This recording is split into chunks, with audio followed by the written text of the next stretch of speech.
하나님 말씀 앞으로 나아가겠습니다. 모두 자리에 수련하셨어요? 제가 주보에 잘못 기록해서 우리 어르신들께 혼란을 드렸는데 구약 성경 949쪽입니다. 전도서 2장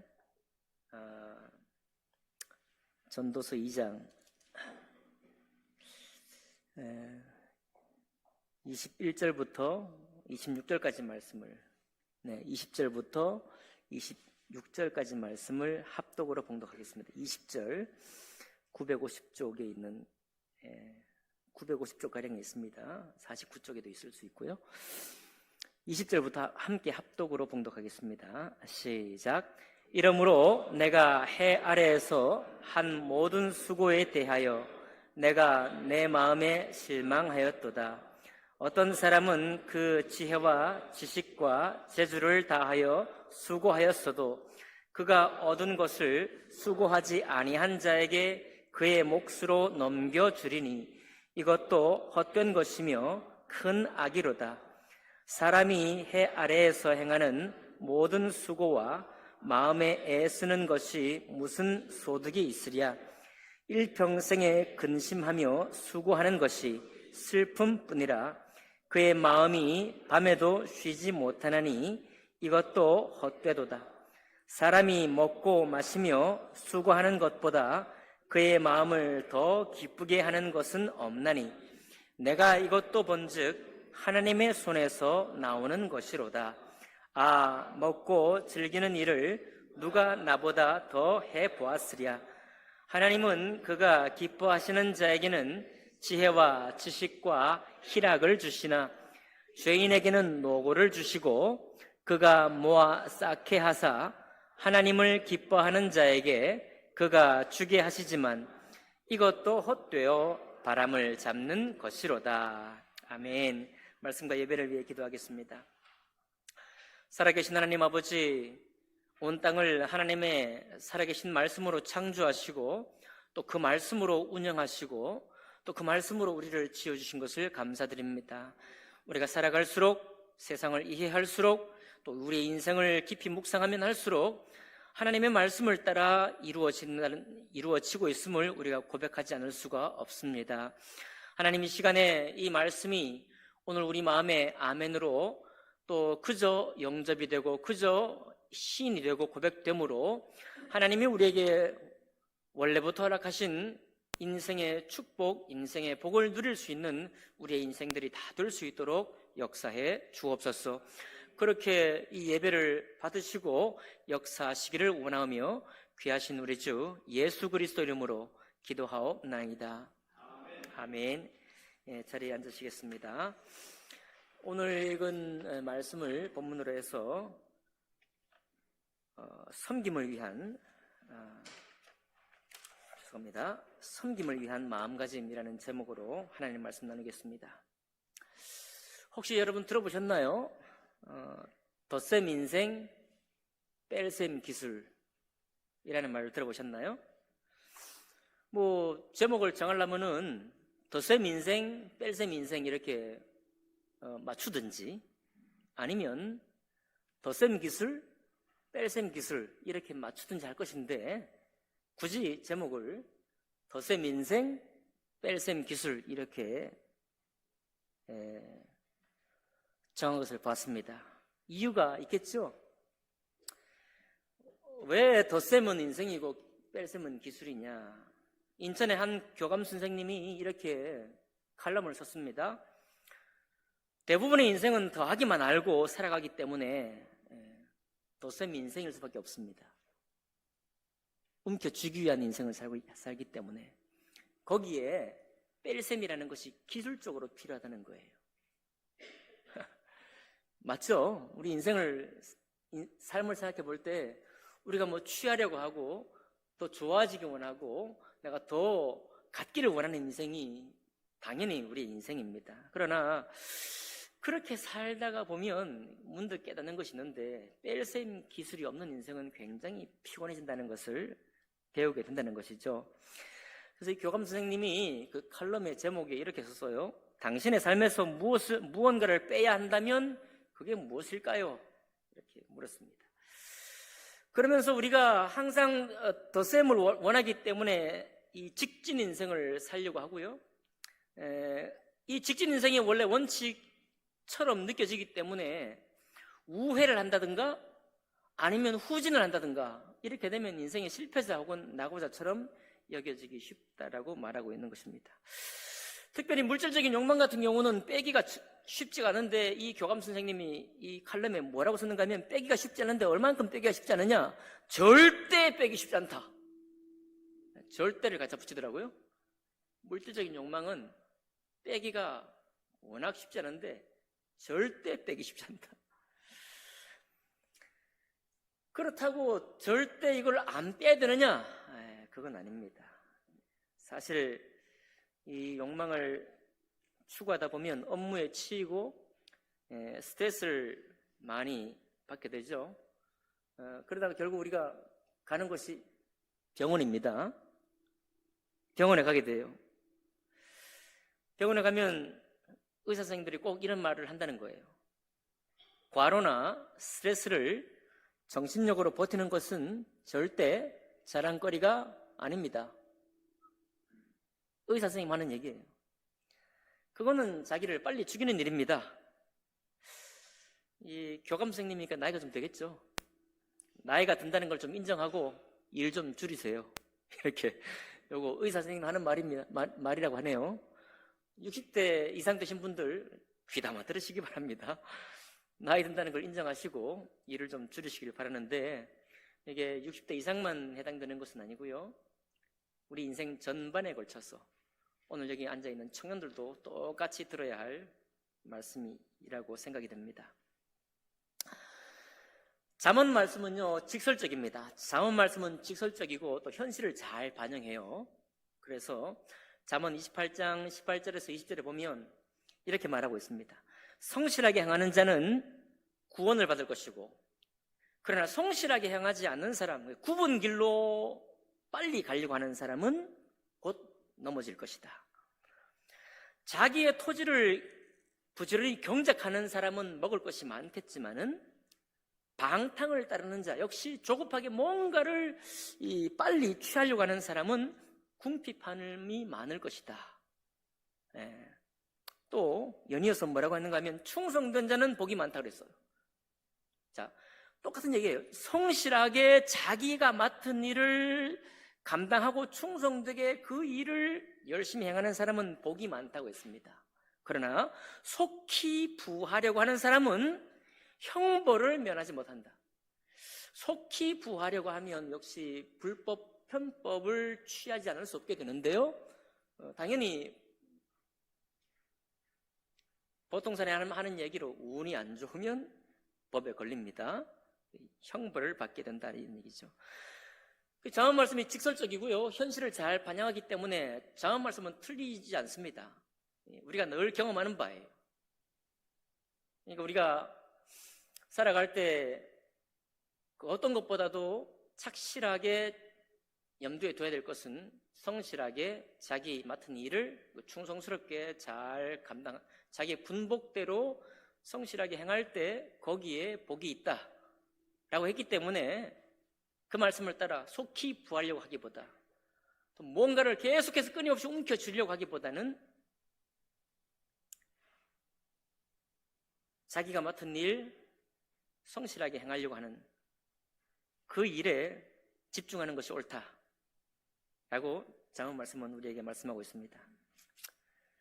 근데 전도서 말씀은 또 다른 말씀이에요. 오늘 여러분과 제가 읽은 이 전도서 말씀은 삶의 경험이 좀 더 깊고 오묘한 그런 경험을 하고 있는 한 사람의 통찰을 말해주고 있습니다. 전통적으로 잠언은 솔로몬이 젊었을 때 기록했다, 수집한 것이다. 보통 그렇게 말해주고 있고, 전도서는 솔로몬이 조금 더 나이가 들고 인생을 많이 경험한 후에 기록한 것이다. 보통 이렇게 얘기를 합니다. 오늘 말씀에 전도서 말씀 보니까 뭐라고 되어 있습니까? 어떤 사람은 그 지혜와 지식과 재주를 다하여 수고하였어도 그가 얻은 것을 수고하지 아니한 자에게 그의 몫으로 넘겨주니니 이것도 헛된 것이며 큰 악이로다. 사람이 해 아래에서 행하는 모든 수고와 마음에 애쓰는 것이 무슨 소득이 있으랴? 일평생에 근심하며 수고하는 것이 슬픔뿐이라. 그의 마음에 밤에도 쉬지 못하나니 이것도 헛되도다라고 말씀하고 있어요. 이건 잠언 말씀하고 좀 충돌이 되는 거 아닌가요? 잠언 말씀하고 좀 안 맞지 않습니까? 예. 고민할 필요가 없습니다. 두 말씀이 다 옳아요. 두 말씀을 우리가 다 경험할 수 있습니다. 다 경험할 수 있어요. 그래서 우리가 지혜와 지식과 이 재주라고 그랬는데, 지혜와 지식과 재주를 우리가 취하고 이것을 내 소유 삼아서, 내 능력 삼아서 내가 이 땅에서 성실히 할 것은 하고 내 일에 집중할 것은 집중하는 것, 이것을 위해 젊은 날에 얼마나 열심히 애를 씁니까? 그래서 그 소득, 지혜와 지식과 수고를 통해서 우리가 받는 받는 소득, 받는 이득, 받는 복이 우리에게 경험이 됩니다. 그런데 거기에 또 오늘 전도서 말씀이 뭐라고 하는가 하면, 이렇게 얻은 것이 나의 것이기도 한데 동시에 무언가 이 수고가 타인의 것이 되기도 한다는 거예요. 그런 경험 하셨나요? 뭐 어렵게 생각할 것도 없죠. 우리가 종종 느껴본 것입니다. A뿔로 아주 좋은 성적을 가진 명문대 졸업생이 C0 받은 기업에 들어가서 평생 직원으로 봉사합니다. 그러면 자기가 가진 재주와 재능과 지식이 다 그 기업의 부를 확대 재생산하는 데 쓰이고요. 거기에 물론 자기가 소득이 있지요. 소득이 있지만 그 모든 영광과 명예가 자기 것이 되지 않습니다. 이거 뭐 그냥 비근한 예로 우리가 느낄 수 있는 것이고 경험할 수 있는 것입니다. 근데 이게 이 사슬의 최종 그럼 소득을 누가 가지고 있느냐? 빅브라더일까? 기업가가 최종적인 그런 사슬의 꼭대기에 있을까? 절대로 그렇지 않습니다. 하나님 말씀이 모든 사람에게 공평하거든요. 여러분, 빅브라더도 파산합니다. 그 기업가도 항상 그렇게 자기 부가 명예가 다 자기 것이 아닙니다. 여러분과 제가 다 아는 것처럼 기업가들이 은행 빚으로, 은행 돈으로 이 기업을 하지 않습니까? 종종 파산해요. 여러분, 옛날에 뭐 대기업은 절대 파산하지 않다 그랬는데 벌써 우리가 90년도에 IMF 불기 전에 구조조정 그 크던 대우가 파산하고 완전히 분해돼 버렸잖아요. 그런 것들을 우리가 경험하면서 이 사슬의 최고의 정점에 있는 것이 어떤 사람이 될 수가 없는 겁니다. 여러분, 전도서 말씀은 무슨 소시민에 해당하는 말씀이 아닙니다. 이 전도서의 말씀은 잠언 말씀도 똑같지만 모든 사람이 다 경험할 말씀이에요. 모든 사람이 다 그 사슬의 연쇄 속에 있습니다. 모든 사람이 다 그렇게 경험을 하게 되어 있다는 것입니다. 그러니 내가 좀 더 이득을 봤다고 해서 지금 여러분의 자녀들이 좀 더 이득을 봤다고 해서 여러분 너무 좋아할 필요가 없습니다. 기뻐하겠지만은 그것이 그 최종 연결의 끝자락이 아닙니다. 아직 인생이 많이 남아 있어요. 우리의 지혜와 지식과 수고로 얻은 이 이득이 여러분의 것만이 되지 않습니다. 절대로 그래요. 어떤 연유로도 나의 소유로 끝까지 남아있지 않습니다. 여러분의 모든 지혜를 다해서 나의 수고를 내가 끝까지 유지 보존하겠다. 그렇게 도전하실 분은 도전하시기 바랍니다만은 하나님 말씀이 여기 쫙 버티고 있으니까 그냥 인정하시면 됩니다. 인생의 주관자가 여러분과 제가 아니기 때문에 그래요. 그러면 이런 말씀을 앞에서 우리가 실망할 것이냐? 또 그렇지도 않습니다. 오늘 말씀이 또 뭐라고 했나요? 사람이 먹고 마시며 수고하는 것보다 그의 마음을 더 기쁘게 하는 것은 없나니 내가 이것도 본즉 하나님의 손에서 뭐 하는 것이로다? 나오는 것이로다 그랬습니다. 사람이 먹고 마시며 수고하는 것보다 그의 마음을 더 기쁘게 하는 것은 없다. 그러니까 우리가 뭐 하라는 거예요? 먹고 마시며 뭐 하라는 겁니까? 수고하라는 것인데 그 속에 기쁨을 누리는 삶이 참 좋다는 것입니다. 여기에 뭐가 안 보여요? 근심이 안 보이죠? 이 말씀에는. 그죠? 말씀에 근심해버리면, 수고하고 먹고 마시는데 근심까지 해버리면 기쁨을 어떻게 누립니까? 근심이 없어요. 하나님의 손에서 나온다는 사실을 믿은 사람이 자기의 마음에 하나님을 향한 자리가 있기 때문에 자기가 수고하고 먹고 마시고 열심히 집중을 하지만 그것으로 모든 내가 거머쥐려고 하는 모든 것을 다 거머쥐려고 하지 않기 때문에 이 사람 마음에는 근심이 잠깐 사라지는 겁니다. 근심이 멀리 있는 거예요. 이 사람이 뭘 깨달았습니까?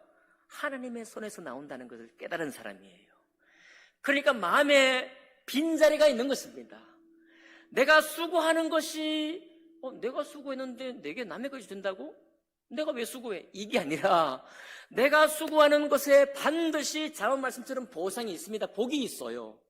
아멘입니까? 네, 당연히 우리가 떳떳하게 수고하는 겁니다. 성실하고 충성되이 내 일을 감당하는 거예요. 그러나 그것으로 모든 것을 100% 내가 다 내 보상으로 내가 취하겠다, 내가 그것을 간수하겠다 라고 하게 되면 그때부터 근심과 염려가 시작됩니다. 나의 영역을 다른 사람에게 전혀 내어주지 않으려고 하는 집착이 시작이 되죠. 누가 내 것을 빼앗으려고 한다면 그것을 전부 다 차단해야 되고 방어막을 쳐야 됩니다. 그러니 어떻게 사람들이 적이 되죠. 무슨 거기에 평안이 있고 감사가 있습니까? 불안과 염려가 있게 되는 것이죠. 먹고 수고하고 마시며 하지만 기뻐할 수가 없는 거예요. 그러나 이 전도서 이 기자는 깨달은 것입니다. 하나님의 손에서 나온다는 것을 깨닫고 나니까 먹고 수고하고 마시는데 충성되이 감당하면서도 어때요? 기쁨으로 자기 삶을 영위할 수가 있는 것입니다. 그래서요, 더 센 민생에 반드시 필요한 것이 뭐라고요? 뺄셈 기술입니다. 뺄셈 기술이에요. 그래야 그동안에 보지 못했던 것이 보이기 시작합니다. 여러분, 물질적인 축복을 너무 이렇게 100% 내가 성취하려고 하다 보면 그게 가족을 위한다는 목표는 분명한데 가족과 한 때를 나누며 소소한 일상을 기뻐하는 법을 배우지를 못합니다. 우리 연세가 좀 있으신 분들은 이거 정말 어릴 때부터 배우지를 못하고 살았던 시절이 많이 있었습니다. 왜냐하면 먹고 살기 너무 바빴기 때문에. 저희 부모님도 그랬습니다. 먹고 살기 바빴기 때문에 자녀와 소통한다는 것을 배운 적이 없어요. 자녀들도 부모님과 소통한다는 걸 해야 된다는 사실조차도 몰랐습니다. 아버지는 저 높이 있었고요. 항상 아버지는 따뜻한 밥 따로 떠드려야 됐고 아버지 일에 자녀가 관계할 수도 없었습니다. 너무 어려서도 그런 문화 환경에 있다 보니까 저도 지금도 제가 경험하는 일을 자녀들에게 말이 말을 한다는 거를 잘 이렇게 원활하지를 못한 것 같아요. 뭐 배운 게 그거니까 어떻게 할 수가 없죠. 그러나 지금 시대는 많이 달라졌습니다. 지금은 어떤 것이 참된 인생이냐? 물론 부모는 자녀들을 잘 양육하고 이 교감선생님이 이렇게 썼더라고요. 우리가 언제까지 자녀들을 위해서 100% 모든 것을 다 헌신해야 됩니까? 이렇게 썼는데 부모의 역할이 그건 줄 알고 생각하는 거예요. 우리 지나가는 시대의 어르신들은. 잘못됐다는 말씀을 드리는 게 아닙니다. 그러나 그것이 놓쳐왔던 것, 그게 뭐냐면 자녀와 소소한 인생을 나눌 수가 없었고요.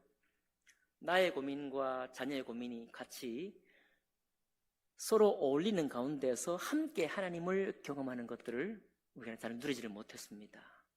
그것은 한국 현대사의 아픔이기도 하고요. 또 어떻습니까? 하나님의 손에서 온다는 것을 깨닫고 자기의 집중할 것을 집중하는 사람은 그때부터 무엇이 보이는가 하면 타인이 보이기 시작해요. 다른 사람이 보이는 것입니다.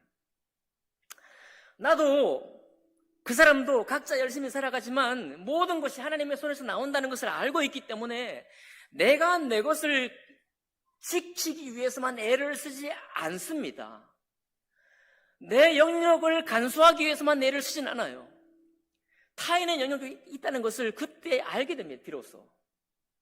그렇기 때문에 내가 움켜쥔 손을 펼 줄도 아는 거죠.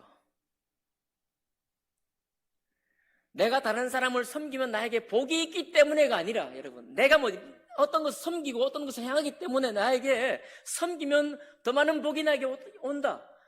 더 많은 복을 받기 위한 섬김의 일종이 아니라 당연한 사람의 본분이기 때문에 내 삶에 손을 펼치는 겁니다. 하나님의 손에서 나오기 때문에 내가 비록 있을 수도 있고 그가 나보다 더 많을 수도 있는데 그때 서로가 돌아볼 것이 보여지고 그것이 보여질 때 내 손을 벌릴 수 있는 거예요. 그런 빈자리, 그런 빈 여유가 어디서 옵니까? 하나님의 손에서 온다는 사실 때문에 오는 거예요. 요즘 제가 좋아하는 물반, 공기반, 소리반 이런 이야기 우리 청년들 다 이해하죠? 노래를 부를 때 옛날 막 하드락, 헤비메탈 사운드는요 소리를 100% 꽉 채웁니다. 그 소리로 그냥 정신없게 이렇게 우리를 자유롭게 만드는데 요즘 노래들은 소리반, 공기반이 노래를 하는 사람하고 노래를 듣는 사람하고 그 소리의 빈자리를 통해서 서로 같은 울림을 느끼고 공명을 하고 공감을 합니다.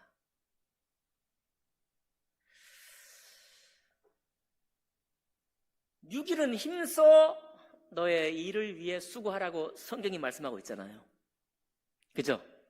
6일 동안은 하나님 다 아신다니까요.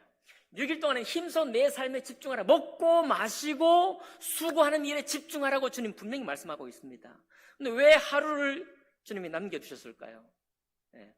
하나님께로서 나온다는 것을 안 사람이 그 빈 마음으로 당연히 하나님을 시인하는 행동, 하나님을 시인하고 하나님과 교제하는 그 하루를 떼어놓는 것입니다. 이게 무슨 어떤 보상이 아니에요. 사람의 본분과 같은 겁니다. 마땅한 거예요. 만일 그 하루를 내가 주님께 내어드리지 않았을 때 여러분 염려를 막을 길이 있겠습니까? 여러분 나를 향한 나의 집착에서부터 내가 벗어날 길이 그런 방법이 있겠습니까? 그런 방법이 없는 거예요. 먹고 마시고 수고하지만 근심이 따라붙습니다. 평안이 없는 삶이 계속되는 것입니다. 병원에 가서 그런 말을 듣게 되는 거예요. 여러분 스트레스를 참고 많은 일을 수고하고 하는 것을 정신력으로 버티는 것 결코 자랑할 일이 아닙니다. 여러분의 수명이 단축되는 일입니다. 라는 그런 이야기를 의사 선생님에게 듣고 마는 것입니다. 교회 뒤에 선교 후원에 관한 붙어 있습니다. 여러분 선교 후원하고 교회 봉사하고 섬기는 것 이것도 마찬가지입니다. 어떤 경우는 여러분 섬기면 복이 됩니다 라고 말씀을 전할 수도 있습니다. 그러나 여러분 덧셈 인생의 뺄셈 기술일 뿐입니다. 우리의 복인 거예요. 우리가 쥔 주먹을 펴서 내가 필요한 곳으로 보내드리는 겁니다. 그것이 우리를 복되게 합니다.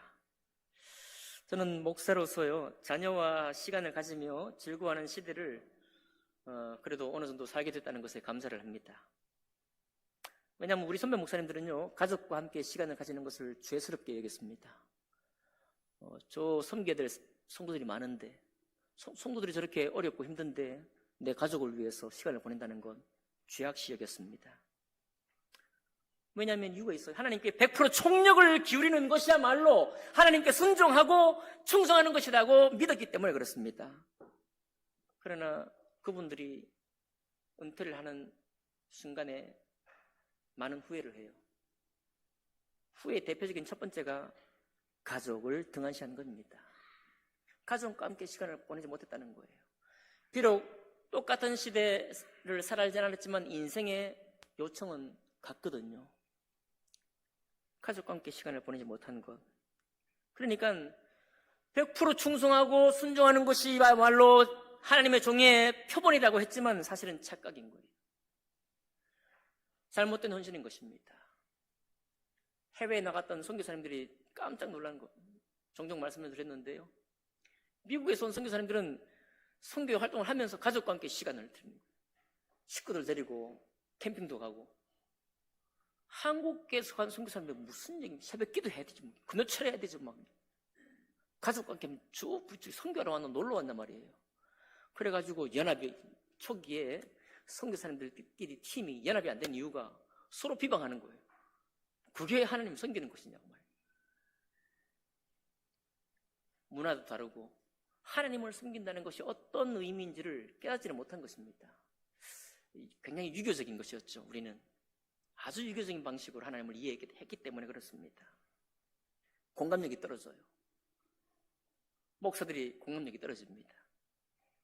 나중에 이렇게 목회 올인하고서 나중에 어떤 일을 하는가 하면 목사님들끼리 모여서 목사세에게서 누가 영향력이 큰가 하는 세속적인 관심에 떨어지기 일쑤입니다. 거기에 자기가 올인했기 때문에 거기에서 뭔가를 받으려고 하는 거예요. 아주 이런 모습이 제게도 남아있겠죠. 우리 성도님들도 우리 선배 목사님들 시대를 걸어왔던, 동시대를 걸어왔던 분들이 많이 있으시기 때문에 아니 그렇게 하는 게 목회가 아니냐, 아직 그렇게 생각하는 분도 계실지 모르겠습니다. 여러분, 그러나 잠언이 말씀해주고 있고 전도서 말씀이 항상 우리를 향해서 교훈해주고 있습니다. 여러분, 덧셈 인생은 우리를 망칩니다. 뺄셈 기술이 없는 덧셈 인생은 우리를 타인을 돌아보지도 못하게 하고 하나님을 온당하게 대접하지도 못하게 하고 우리의 삶에 근심을 몰아내지도 못하게 하는 것입니다. 제가 언젠가 여름에 마당에서요 기타를 치면서 노래한 적도 있습니다. 아, 좋았어요. 못 보셨죠? 지금은 옛날이 되어버렸습니다. 요즘엔 이영빈 형제가 거실에서 치는 기타 소리를 들으면서 행복감을 느낍니다. 근데 가끔 제가 기타를 쳐다봐요. 딱 쳐다봅니다. 계속 쳐다봐요. 저걸 치자니 실력도 안 늘 것이고 지금 실력을 기르자니 배우기도 못하고 떡하니 내 눈앞에 있긴 하는데 아무 동작을 못하는 거예요. 안타깝습니다. 전에는 제가 안 그랬는데. 환갑이 되신 여러분 좀 도전을 좀 하실 수 있기를 바랍니다. 제가 다음 주에 종암교회 가지만 종암교회 우리 성도님들 중에 환갑부터 악기를 배워서 예배 가운데 연주하는 팀이 있어요. 저처럼 이렇게 뒤로 물러나지 않고. 삶의 여유거든요. 인생을 자꾸만 취하려고 하는 생각 속에서 있다 보면 내가 뭔가를, 나의 활동, 문화적인 누림, 나의 인생을 풍성하게 만드는 쪽으로 마음이 안 갑니다. 마음을 쓰지를 못해요. 좋은 인생이 맞을까요? 전도서는 여러분과 저에게 분명히 권면하고 있습니다. 제가 지난 가을에 우리 깜냥이 고양이죠, 한 5분 동안 안아주고 주기도 했습니다. 행복감을 많이 줬기 때문에 요즘은 우리 집사님들도 고양이 판이다, 세상에 개와 고양이 판이다 이렇게 해서 불편하신 분들도 계신데 지금은 제가 그 여유를 잘 갖지 못합니다. 겨울이기도 하지만. 사실 여러분, 우리 자연을 누리는 것은 우리 성도님들 잘 아십니다. 동물, 이웃과 교감하는 시간이 짧아지면 짧아질수록 우리 인생이 행복해지지 않고요. 이것이 짧아지면 짧아질수록 내 생각으로 다른 사람에게 폭력적이 되기가 쉽습니다. 알면서도 잘 안 되는 거지. 하지만요. 마음에 여러분 빈자리를 둔 사람만 이웃을 생각할 수 있습니다. 움켜쥐었던 손을 걸린 사람만 참된 사랑을 맛볼 수 있어요. 왜냐하면 그 빈자리는 하나님의 빈자리, 하나님의 자리이기 때문에 그렇습니다. 사람이 먹고 마시며 수고하는 것보다 그의 마음을 더 기쁘게 하는 것은 없다라고 오늘 전도서 말씀이 분명히 말씀하고 있습니다. 여러분, 목적이 이끄는 삶, 이것이 선풍적인 인기를 끌고 대한민국 이 신앙 기독교 사회를 한번 휩쓸고 지나갔습니다. 이제 정신을 차릴 때가 왔습니다. 여러분, 목적이 우리를 자꾸 이끌고 가면요, 사람이 온전치 못해집니다. 6일 동안은 목표에 집중할 수 있어요. 물론 하루 중에도 우리가 다른 우리의 영위하고 향유할 것들을 향유할 수 있겠지만 말이죠.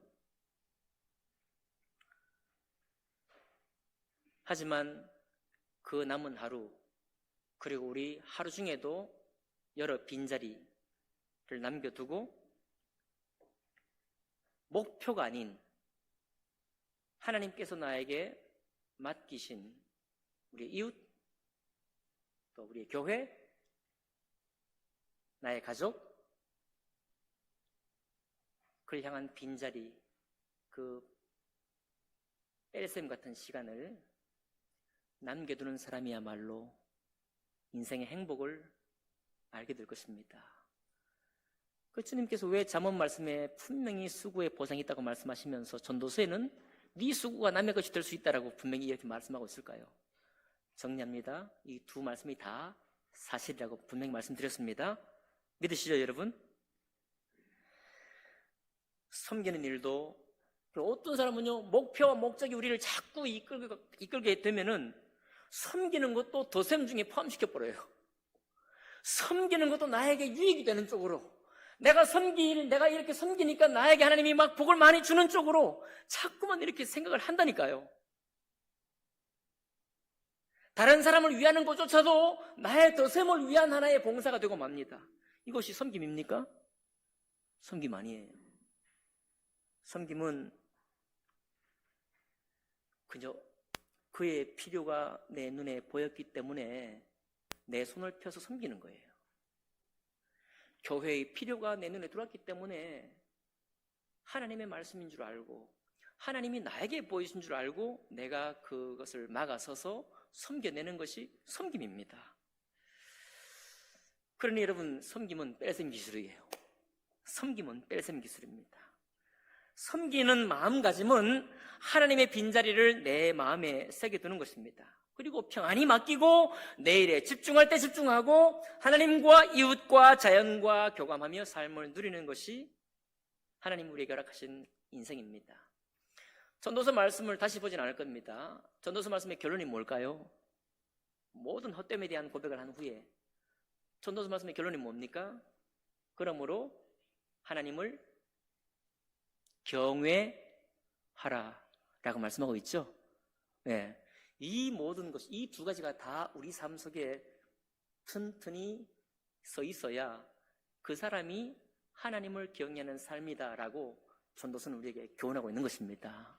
여러분, 오늘도 달리시고 다음 주에도 달리실 여러분, 달리실 때도 기억할 수 있기를 바랍니다. 내가 덧셈 인생을 추구할 것이나 하나님이 분명히 이것을 사실로 여러분과 저에게 말씀해 준 것이기 때문에 뺄셈 기술을 내 삶 곳곳에 있게 하겠다라고, 그렇게 해서 여러분, 평안과 또 수고 중에도 평안이 있고 근심 중에도 감사가 있는 여러분과 저의 복된 인생이 되시기를 주님의 이름으로 축복합니다. 아멘. 기도하겠습니다.